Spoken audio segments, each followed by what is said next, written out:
Hi welcome back to career goals. I hope all are good. Guys, हम लोग का चल रहा था करंट अफेयर। जनवरी के करंट अफेयर्स हमारे चल रहे थे, जिसमें अभी science and technology and ecology and environment का चल रहा था। एंड फर्स्टली आज जो है जनवरी का पूरा पार्ट कंप्लीट हो जाएगा करंट अफेयर्स का, साइंस एंड टेक्नोलॉजी रिलेटेड भी and ecology and environment related भी। ठीक है, एंड आई थिंक आप लोगों को क्लियर होगी सारे पॉइंट्स। अगर किसी को डाउट है तो प्लीज़ आप लोग कमेंट बॉक्स में कमेंट ड्रॉप कर सकते हैं। ओके, चलिए आज की कुछ क्लास थोड़ी होप सो छोटी हो सकती है, क्योंकि कुछ ही पॉइंट्स बचे हैं।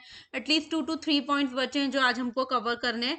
देन कल की क्लास से जो है हम वो नया पैटर्न स्टार्ट करेंगे, मतलब नया मंथ स्टार्ट करेंगे। और प्रॉब्लम ये है कि मेरी थोड़ी आई फ्लू भी बोल सकते हैं आप, आई फ्लू का जैसा इन्फेक्शन हो गया है, जिस वजह से मैं ज़्यादा देर स्क्रीन नहीं देख सकती। इसलिए जो बिल्कुल एंडिंग का पार्ट था, मतलब जो खत्म होनी ही थी आज की क्लास, इसलिए मैंने क्लास डालने का सोचा। ठीक है, और कल की क्लास में हम जो है स्टार्ट करेंगे फैब से। ठीक है, तो कल तक थोड़ा नॉर्मल हो जाए, डॉक्टर भी अलाउ कर दे। ठीक है, तो चलिए स्टार्ट करते हैं साइंस एंड टेक्नोलॉजी के करंट अफेयर्स। इधर first is natural capital accounting and evolution of the ecosystem service project. क्यों आई ये न्यूज में, क्या प्रोसेस था, क्या मतलब था, क्यों न्यूज में आया?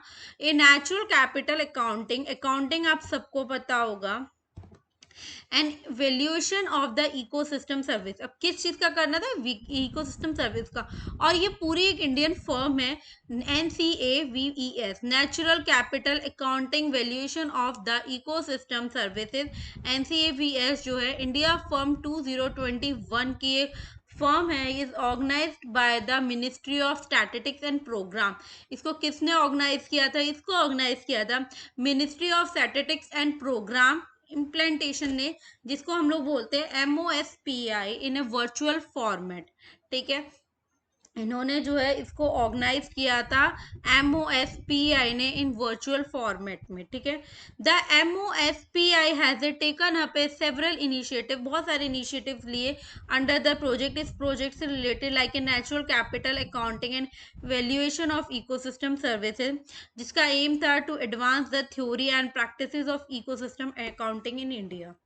ठीक है, अब कुछ की पॉइंट थे, कुछ वर्ड थे जो NCAVES प्रोजेक्ट है, मतलब this is the natural capital accounting and valuation of ecosystem services जो है वो फाउंडेड बाय द यूरोप में फाउंड हुई थी।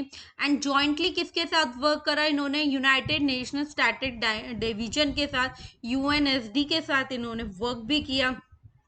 तो जो यूनाइटेड नेशनल इन्वायरमेंटल प्रोग्राम है like UNEP and the secretariat of the convention of the biological diversity, जो BCD है, CBD है, इनके साथ इन लोगों का वर्क था। मतलब ये चीज़ें जो है जॉइंटली वर्क कर रही थी इस प्रोजेक्ट पे।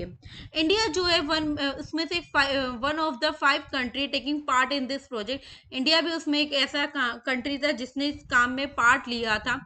5 कंट्रियों में से इंडिया भी एक कंट्री थी जिसने इस चीज पे वर्क करा था। लाइक कौन कौन सी दूसरी कंट्रीज थी? एक तो इंडिया हो गई, एक ब्राजील हो गई, एक China, south Africa and Mexico. ये 4 to 5 कंट्रीज थी जिन्होंने इस प्रोजेक्ट पे वर्क किया था।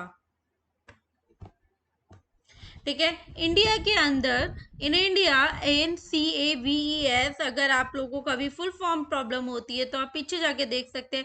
This is natural capital accounting valuation of ecosystem services. ठीक है, project is being implanted by the MOSPI. This MOSPI is a ministry of the static and program. ठीक है, in close collaboration with the ministry of environment. इनका बहुत अच्छा collaboration था, मतलब इनके साथ जॉइंटली वर्क कर रहे थे। किसके साथ? Ministry of environment, forest and climate changes के साथ। ठीक है, ministry of environment, forest and climate changes के साथ। ठीक है, and the national remote sensing centre, जो एक तो ministry of environment, forest and climatical change था, और दूसरा क्या था? नेशनल रिमोट सेंसिंग सेंटर भी था, जो किसके अंडर था? डिपार्टमेंट ऑफ स्पेस के अंदर था। ठीक है गाइज, आज के देखो कुछ ज्यादा नहीं है, कुछ छोटे छोटे ही पॉइंट्स है जो हम कवर करेंगे, दैट्स इट। और प्रॉब्लम ये है कि मैं ज़्यादा देर अगर स्क्रीन को देखती हूँ तो मेरे को फिर आईज में बहुत ज़्यादा पेन होना स्टार्ट होता है। तो second topic is natural capital accounting. NCA क्या है? It is a umbrella term covering effect. ये क्या है? एक अम्ब्रेला टर्म है, ठीक है, कवरिंग इफेक्ट है जो you make to use of a accounting framework.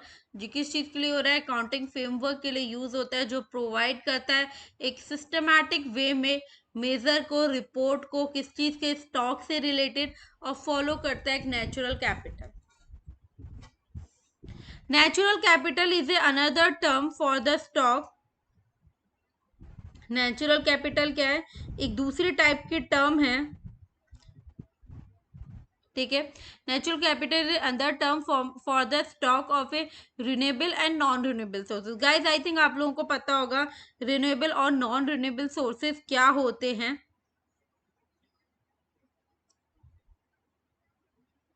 ठीक है। तो उस चीज के ऊपर ही इसका एक अलग काम था, एक अलग वर्क था, रिन्यूएबल और नॉन रिन्यूएबल सोर्सेज के ऊपर, ठीक है।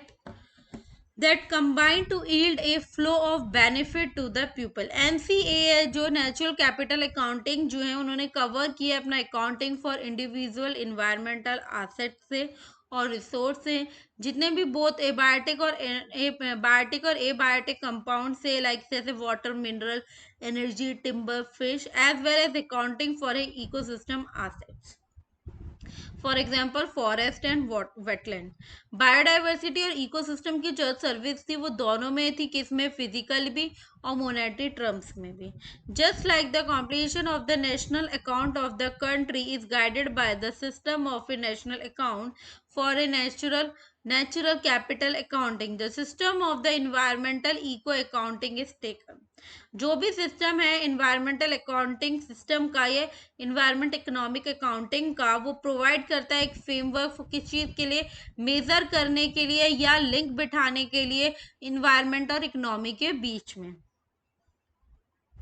SEEA is a central framework was adopted in the February 2012। 2012 में जो है SEE ने सेंट्रल फ्रेमवर्क को जो अडॉप्ट किया गया as a international static standard की बेसिस पे by the UN statistical commission.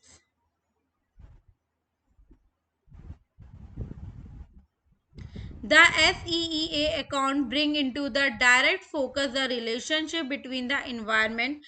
उनका एक डायरेक्ट फोकस था किस चीज़ के बिटवीन? एक तो किस चीज़ के रिलेशन के बिटवीन? इन्वायरमेंट और इकोनॉमी के रिलेशन के बीच में उनका एक डायरेक्ट फोकस था, और not reveal through the traditional measure of economical event, जैसे ग्रॉस डॉमेस्टिक प्रोडक्ट होते हैं, लाइक दिस। अब आते हैं इकोसिस्टम सर्विसेज क्या होती है? As a part of a ecosystem के पार्ट में लिया जाए तो ह्यूमन ड्राइव करते हैं और लॉट्स ऑफ बेनिफिट, बहुत सारे बेनिफिट को ड्राइव करते हैं, जैसे जो एबायोटिक और बायोटिक के कंपोनेंट्स होते हैं। ये बेनिफिट जो है कलेक्टिवली एक टर्म डिसाइड करते हैं, जिसको हम टर्म को बोलते हैं इकोसिस्टम सर्विसेज। उन टर्म्स को हम लोग बोलते हैं इकोसिस्टम सर्विसेज, जिससे जो है ह्यूमंस जो होते हैं वो ड्राइव करते हैं किस चीज़ को? बायोटिक और एबायोटिक के कंपोनेंट्स के बेनिफिट को। तो इकोसिस्टम सर्विस जो होते हैं वो क्लासिफाइड होती है 4 बेस टाइप्स में, ठीक है। Providing service, regulating service, supporting service and cultural service. तो फर्स्ट सर्विस जो है this include the product and raw material और energy output like food, water, medicine, other resources from the ecosystem, ठीक है। Regulating क्या है? They include the services which regulate the ecological balance, जिसमें क्या है? रेगुलेट हो रहा है ecological balance. For example forest की प्योरीफाई, रेगुलेट करना एयर की क्वालिटी, प्रिवेंट करना सॉइल इरोजन को, कंट्रोल करना ग्रीन हाउस गैसेस को। Next is supporting services. These form the basis of for other services। They provide the habitat provide करते हैं for different form like for जैसे retain the biodiversity, nutrient की cycling and other services from supporting life on the earth। Natural services क्या है? It include the recreational, cultural and spiritual services में जो है कुछ नेचुरल एलिमेंट्स आते हैं, लाइक कल्चरल सर्विस के अंदर कुछ नेचुरल एलिमेंट्स आते हैं, लाइक लैंडस्केप होना, माउंटेन, केव, ये सब जो चीज़ें हैं ये किस चीज़ में आती है? Natural and artistic purpose. Benefit क्या है, जो भी पार्टिसिपेशन है इस प्रोजेक्ट के लिए, जो हेल्प करता है कि इसको MOSPI को, मतलब ministry of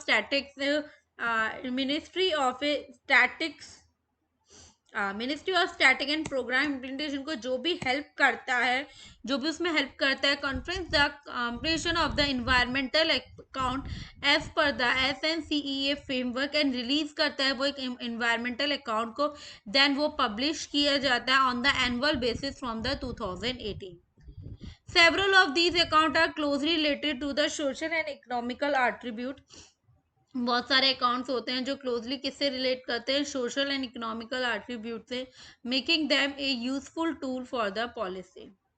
another tool under the, और दूसरे क्या टूल होते हैं किसके अंदर, NCAVS प्रोजेक्ट के अंदर is the development of the India AVL tool, which is essential to look up tool giving the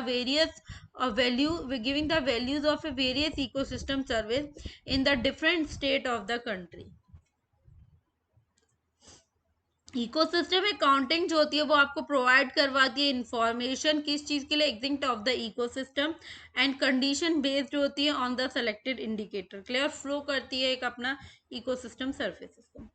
Sultanpur national park क्या था, सुल्तानपुर नेशनल पार्क न्यूज में क्यों आया, क्योंकि बर्ड फ्लू के वजह से सुल्तानपुर नेशनल पार्क जो है वो न्यूज में आया था. उसे रिपोर्ट किया from the India Delhi the forest department, जो क्या है Sultanpur national park in Gurgaon district of Haryana. Sultanpur national park जो है वो बर्ड्स के लिए फेमस है. वहाँ पे बहुत टाइप की बर्ड्स हैं, जैसे migrating as well as resident birds.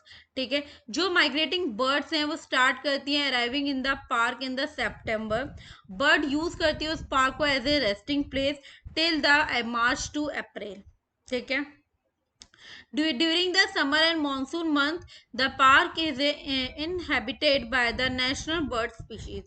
अप्रैल 1971 में जो सुल्तानपुर झील थी वो उस पार्क के अंदर थी, equated sanctuary status under the section of 8 Punjab wild life preservation act के थ्रू 1959 में जो स्टेटस था पार्क का वो अपग्रेड किया गया to the national park under the wildlife protection act के थ्रू 1972 में in July to 1991.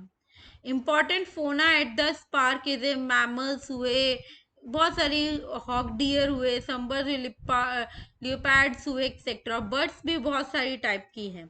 जो भी अदर नेशनल पार्क है हरियाणा में, जैसे Kalesar national park, district Yamunanagar. National energy conservation award क्या चीज है,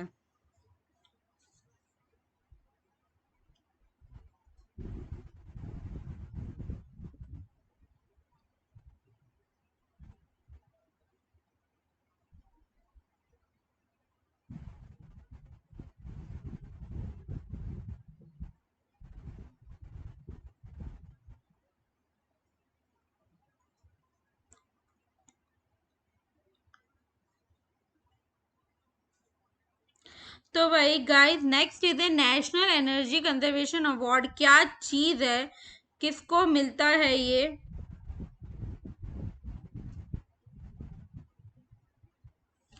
तो रिसेंटली न्यूज में क्यों आया, जो मिनिस्ट्री ऑफ पावर है उन्होंने एसोसिएशन किया with the bureau of energy efficiency के साथ, जो organize the 30 national energy conservation award function में.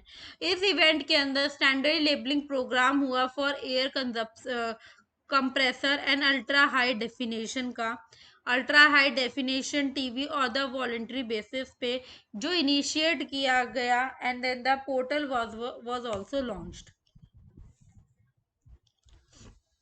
की पॉइंट पे जो national energy conservation award program है मिनिस्ट्री ऑफ पावर ने वो लॉन्च किया था 1991 में. आपको गिवन किया गया, दिया गया एक national recognization through the award to आप इंडस्ट्रीज के लिए establishment that the special take a special effort जो रिड्यूस करे energy consumption while maintaining their production.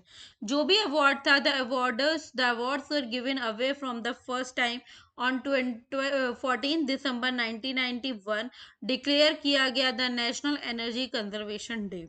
The it recognization cognize the energy efficiency achievement in a 56 subsector across the industry establishment and institution. इस award की ceremony के time पे ये specially mention किया गया, the impact of PAT cycle is second is achieved. Standard and labelling program जो किया गया एयर कंप्रेसर का और अल्ट्रा हाई डेफिनेशन टीवीज का, it is to be carried out on the voluntary basis पे carry किया गया। They are aim to the further enhance the level of energy conservation, and this conserve the energy can then be used for the different purposes in the home or a workplace।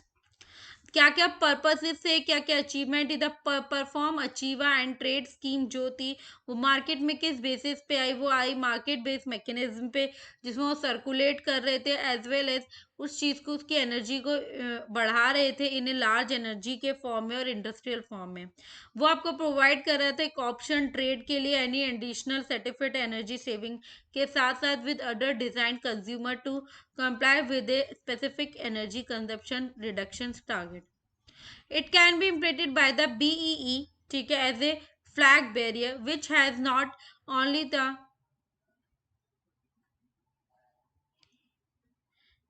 not only demonstrated its promise in the country but also is found a interest among many countries। जो आपका SATHE portal था, like bureau of energy efficiency BEE, उन्होंने development किया management information system के साथ, MIS portal के साथ mainly state wise action किया गया on the annual target basis पे and headways on the energy efficiencies पे।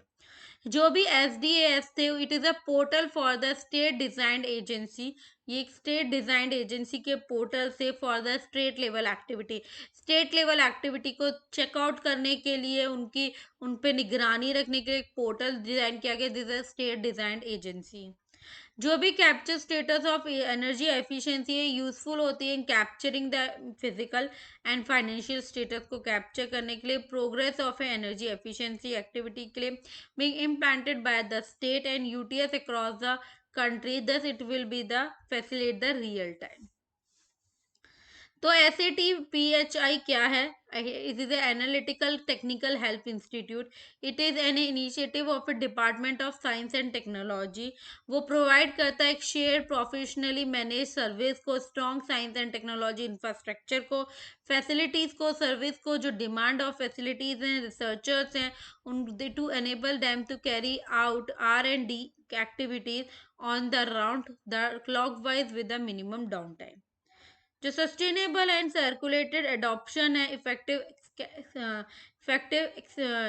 टेक्सटाइल टेक्नोलॉजी का हेल्प करते हैं स्मॉल इंडस्ट्रियल इनिशिएटिव को। It is a initiative on the ministry of textile, objective of certain and the circulate accelerate the adoption of a energy effective textile technology in the power loom sector and a cost saving due to the such type of technology. ठीक है, एक type का programme launch किया गया जिसको बोला NITI Aayog programme. Objective क्या था, वो इनिशिएट करते थे ट्रांसफॉर्मेशन इन द एजुकेशन और हेल्थ सेक्टर में, और बिल्ड करते थे 3 फ्यूचर मॉडल स्टेट को। तो गाइज ये सारी छोटी छोटी चीज़ें थी जो आज की क्लास में आपकी कंप्लीट हुई। एंड देन आज का आपका जो भी science and technology and ecology से रिलेटेड जितना भी वर्क था, मतलब जितना भी था आपका जनवरी का, वो सारा कंप्लीट हो चुका है। ठीक है, अब जनवरी से रिलेटेड आपका कुछ भी नहीं बचा। अब नेक्स्ट क्लास में प्रॉब्ली अगर मेरी तबीयत और मेरी आइज़ का इशू ज़्यादा नहीं रहा तो हम लोग कल स्टार्ट करेंगे। अभी मेरे को बहुत ज़्यादा पेन होता है। ठीक है, तो कल की फैब से स्टार्ट करेंगे साइंस एंड टेक्नोलॉजी का करंट अफेयर। होप सो आप लोगों को चीज़ें क्लियर होंगी। अगर किसी को कोई भी डाउट है तो प्लीज़ कमेंट बॉक्स में कमेंट ड्रॉप कर दीजिए। ठीक है, अगर सिंगल डाउट भी है तो गाइज ओके। आई नो कि आज की वीडियोस बहुत 20 मिनट्स की जा रही है, I know very well, but still guys क्योंकि इससे ज़्यादा जो है अब आपके पास कुछ बचा भी नहीं है। आपकी 8 टू 10 क्लास में पूरा साइंस एंड टेक्नोलॉजी एंड पूरा इकोलॉजिकल पार्ट जो है वो कंप्लीट हो चुका है। ठीक है, अब ज़्यादा इसमें कुछ भी नहीं बचा है जो मैं आपको आगे एक्सटेंड करके पढ़ा सकूं। बस आप लोगों से एक छोटी सी रिक्वेस्ट है, आजकल मैं बहुत सारे चेंजेस देख रही हूँ मैं इस चैनल के ऊपर, प्लीज़ रिक्वेस्ट है कि लाइक करें, शेयर करें एंड सब्सक्राइब करें। आई होप यार गाइस आप लोगों से मेरे को बहुत ज़्यादा डिसअपॉइंटिंग व्यू मिल रहे हैं, क्योंकि आप लोग देख तो रहे हैं बट कोई भी मेरी वीडियोस को लाइक एंड शेयर नहीं कर रहा, जिसके लिए मुझे लिटरली बहुत बुरा लग रहा है। बट मेरी आप लोगों से दिल से रिक्वेस्ट है गाइस, प्लीज़ ले मेरे चैनल को सब्सक्राइब करें, मेरे वीडियोस को लाइक करें, प्लीज़ उनको शेयर करें। इतना भी गलत गलत नहीं पढ़ाती हूँ यार, ठीक है? आप लोग तो बहुत ही ज़्यादा मुझे डिसअपॉइंट कर रहे हो। Okay guys, thank you so much for watching this video and this class. Bye and take care. कल से स्टार्ट करेंगे करंट अफेयर फॉर फैब।